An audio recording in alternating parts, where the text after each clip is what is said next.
Hello and welcome to JHD Photography YouTube channel. This is Howard. Today we are going to talking about different types of photography. So there are countless types of photography out there technically, each with their own technique and style. So in one video I will introduce you to the most common type of photography out there. So the first I want to talk about is portrait photography. So this type of photography focuses on capturing the personality and the character of a person through their appearance and expression. So it can be done in a studio with professional lighting equipment or on location using natural light. Portrait photographers may specialize in shooting family portraits, senior photos, engagement and wedding photos, or headshots for actors and models. Using different lighting setups such as natural light, studio lights, or off-camera flash to create the desired effect. So, portrait photography can also ask the person to pose the subject in a way that flatters their appearance and showcases their personality, or using the depth of field to focus on the subject and blur the background. So an example is I'm doing a video, and this is technically a type of portrait videography. And we can also using prompts or a setting that adds context or meaning to the photo. So the second most common type of photography is landscape. So as the name suggests, landscape photography involves capturing the beauty of the natural world from mountains and forests and beaches and sunsets. Landscape photographers often travel to remote locations to capture breathtaking views of nature. They may use a variety of techniques to bring out the beauty of the scene, such as using a long exposure to capture the moment of clouds or water. So there are a few techniques for landscape photography. I will just briefly talk through it. So landscape photography usually use a tripod to stabilize the camera and enable longer expressions to look for better picture qualities. So sometimes landscape photography use filters such as polarizing filters or natural density filters or ND to enhance the color or motion in a scene. And landscape photography compose the photo to emphasize the main subject and create a sense of depth.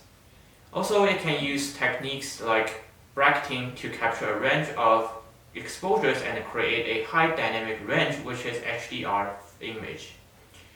Next is street photography, and it captures candid moments and scenes from everyday life in a public setting, such as a city, street, or market.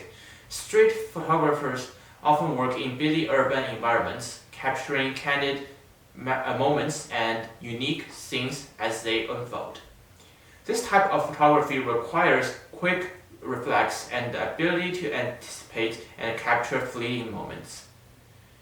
A few techniques. First, being discreet and respectful of the subjects in the photos. A few techniques. First, being discreet and respectful to the subjects in the photos. 2. Anticipating and reacting quickly to capture candid moments. 3. Using composition techniques such as leading lines or the rule of thirds to create visually appealing photos. 4. Shooting from different angles and perspectives to add interest to the photo. Alright, then I will talk about wildlife photography. Wildlife photographs capture the beauty and behavior of animals in their natural habitats. Wildlife photographers must have a deep respect for nature and an understanding of animal behavior. They may spend long hours in the field, waiting for the perfect shot of a particular species. So a few techniques I would like to talk about is using a long lens to capture the close-up shots of animals from a distance, because we need to stay away from them. Second, use a camouflage or hiding to get close to shy or elusive animals. Then, using techniques like panning to blur the background and emphasize the moment of the animal. 4. capturing the behavior and habitats of the animals, such as hunting or caring for their young. And the next type I would like to talk about is microphotography. Microphotography involves taking close-up photos of small subjects, such as insects or flowers, Microphotography involves taking close-up photos or small subjects, such as insects or flowers, or fine arts, to review intricate details. Microphotography requires specialized equipment, such as a micro lens or extension tubes, to capture close-up images of small subjects. This type of photography can reveal incredible details and textures that are not visible to the naked eye.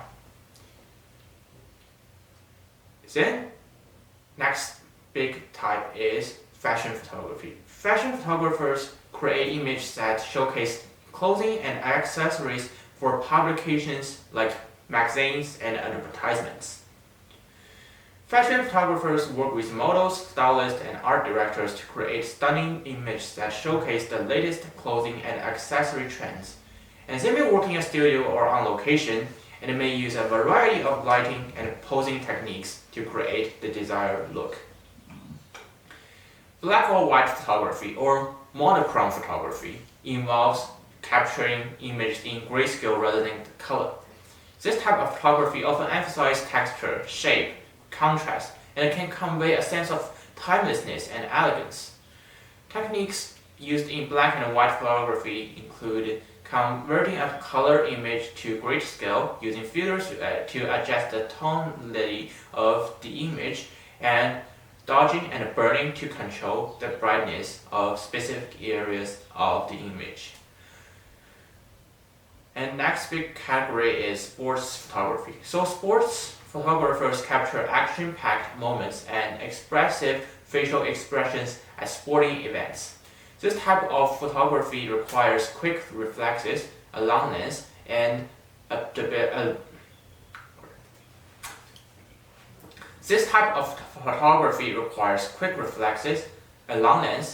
ability to anticipate and follow the action. Techniques used include panning to follow the movement of the players, using a fast shutter speed to freeze the action, and shooting at a low angle to add drama to the photo. Alright, there are some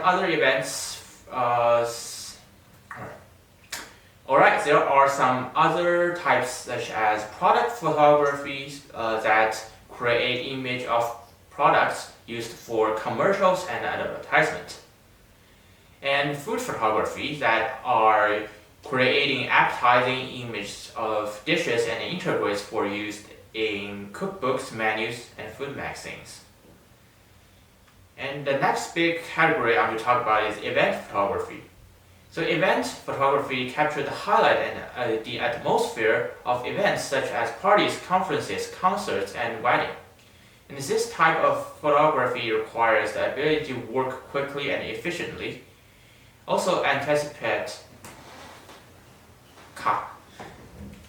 This type of photography requires the ability to work quickly and efficiently, and to anticipate and capture important movements.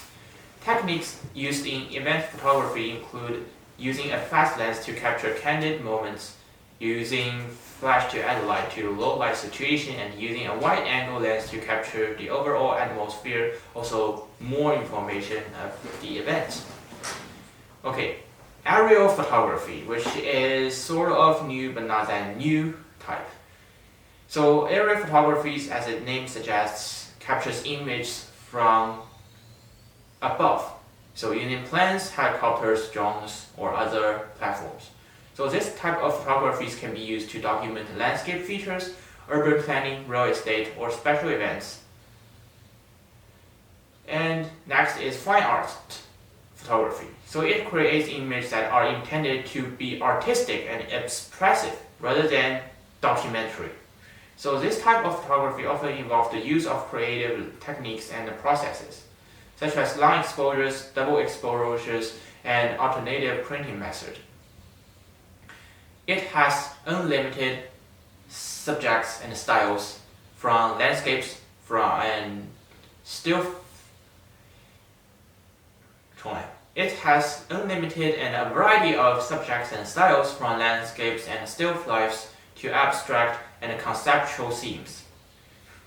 Architecture photography, it is sort of fine art photography. Architecture photographers document the design and details of the building, both inside and out. This type of photography requires an eye for composition and the ability to capture the unique features of a building. So, a few smaller types, such as underwater photography, which capture the beauty and diversity of life beneath the surface water, that can be used for documentary or science books. And documentary photography is also sort of street photography. It captures the image to tell a story or document an event. It involves capture candid and unplanned moments, which is most of it. And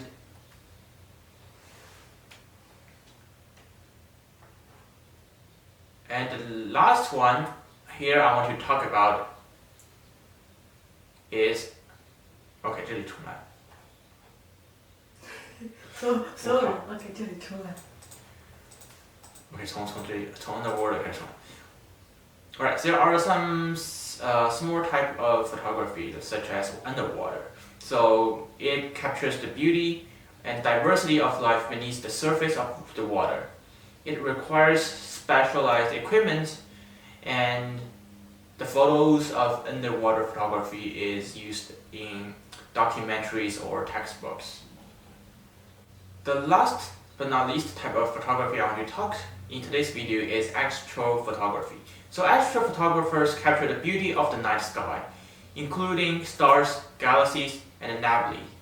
This type of photography requires a tripod and often involves the long exposure to capture the faint light from faraway objects. So there are some very hard and hardcore techniques used in astrophotography, including using a fast lens with a wide aperture to capture as much light as possible, using a high ISO to increase the camera's sensitivity, and using tracking mounts to follow the movement of the stars across the sky to extend the exposure time. Alright, to conclude today's video, I will say there are just so many types of photography out there. No matter what type of photography you are interested in, the most important thing is to find a subject that inspires you and to practice and learn as much as you can. Thank you for watching. If you enjoyed this video, be sure to give it a thumb up and subscribe to our channel for more photography tips and inspiration. Starting from the next video, we will go deep into every type of photography and show some live demo of how to do these photographs.